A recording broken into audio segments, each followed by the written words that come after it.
गौवंश वध पर मध्य प्रदेश में है प्रतिबंध। गौवंश के वध पर प्रतिबंध लगाने का काम मध्य प्रदेश की धरती पर हमने किया है। अगर कोई गौ हत्या का पाप करेगा तो उसे 7 साल की सजा दी जाएगी। गौ परिवहन के मामले में भी दोष सिद्ध होने पर कारावास की सजा। भारतीय जनता पार्टी की सरकार ने बना दिया है कानून। सीएम श्री शिवराज सिंह चौहान।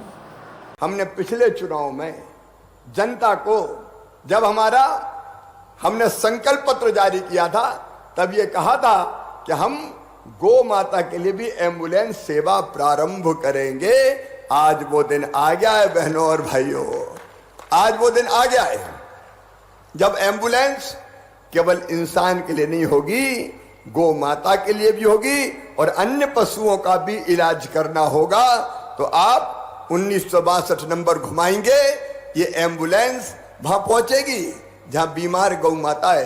अस्पताल नहीं ले जाएंगी, अस्पताल खुद जहां गौ माता बीमार होगी वहां चलता फिरता अस्पताल पहुंच जाएगा। ये अद्भुत पहल है सचमुच में, जिसका आज हम प्रारंभ कर रहे हैं। और आज ये 400 एम्बुलेंस एक साथ हर एक ब्लॉक के लिए, एक ब्लॉक में एक एम्बुलेंस रहेगी। अगर गौशाला से फोन होगा तो एम्बुलेंस पहुंच जाएगी। अगर गांव में किसी किसान के घर से या गोपालक के घर से भी फोन होगा तो तत्काल एम्बुलेंस वहां पहुंच जाएगी और इलाज करने का काम करेगी। अगर कोई ईमानदारी से गाय खरीद के लाया और वो दूसरे स्थान पे ले जाना चाहता है तो मध्य प्रदेश सरकार की भी योजना अभी हमने बनाई। जो किसान प्राकृतिक खेती करेगा तो उसके लिए गाय जरूरी है, और गाय जरूरी है तो क्योंकि गोमूत्र चाहिए, गोबर चाहिए, उसी से घनामृत बनना है, उसी से जीवामृत बनना है। लेकिन गाय को पालने के लिए ऐसे किसान जो प्राकृतिक खेती करते हैं उनको 900 रुपया प्रति माह दिए जाएंगे गाय के पालन के लिए, ताकि वो गाय रख सके और गाय का पालन कर सके। ये काम अभी ऐसे 22,000 किसानों को इसी महीने में हम 900 रुपया की किस्त जारी कर रहे हैं। प्रति माह 900 रुपया हम देंगे ताकि गौ सेवा के काम में लगे। क्या अब हमने योजना बनाई कि जो हमारे आदिवासी भाई बहन भी आदिवासी क्षेत्रों में अगर गाय खरीदेंगे और गौ पालन का काम करेंगे तो 2 गाय देंगे और 90% सब्सिडी उनको देंगे। 90% पैसा सरकार देगी, 10% केवल उनसे लेंगे। बाकी जो है उनसे 75% सरकार देगी कुछ क्षेत्रों में गोपालन के लिए और 25% उनसे लेंगे। गोवंश की गणना होनी चाहिए तो वो गणना निश्चित तौर पर करेंगे। और एक गौशालाओं के प्रबंधन और गौशाला से संबंधित समस्याओं के लिए कोई एक डेडिकेटेड अधिकारी जिले में होना चाहिए, क्योंकि सब देखते हैं तो कोई नहीं देखता।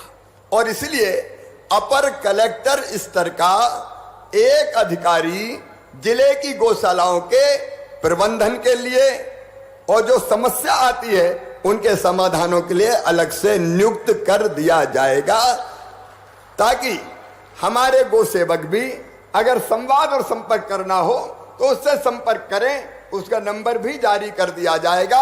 सभी गौ सेवकों को, स्वामी जी आपको भी ये निवेदन करता हूं कि गौशाला को एक तो हम लाभकारी बनाने का मॉडल बनाए, दूसरे कम से कम कितने भूसे की और दाने की जरूरत है, उसके लिए न्यूनतम राशि क्या हो सकती है उसका पुनर्निर्धारण कर दिया जाएगा। और वो राशि भी हम बढ़ाने का काम करेंगे ताकि गौशालाओं में गाय को पर्याप्त मात्रा में भूसे की व्यवस्था की जा सके। अभी आपके ध्यान में 190 करोड़ रुपए की व्यवस्था बजट से हमने गौशालाओं के भूसे के लिए की है। लेकिन स्वामी जी और गौ सेवकों से मैं कहना चाहता हूं, आप चिंता मत कीजिए। 190 करोड़ लगे, 280 करोड़ लगे, 400 करोड़ रुपया लगे, उसकी व्यवस्था हम करेंगे। लेकिन गौशाला में गाय को भूखा नहीं रहने देंगे। तो एक तो वैध परिवहन होता है गाय का, बैल का, भैंस का, गोवंश का, जिसमें भैंस शामिल नहीं है, लेकिन मैं कह रहा हूं कि वैध परिवहन भी होता है। लेकिन अगर कोई अवैध परिवहन करेगा गौ माता को काटने ले जाने की दृष्टि से, तो उसका परीक्षण करके वैध परिवहन जारी रहेगा, क्योंकि एक जगह से दूसरी जगह गौ माता को या गोवंश को ले जाना पड़ता है। लेकिन अवैध परिवहन कोई करेगा तो अब उसका वाहन राजसात कर लिया जाएगा।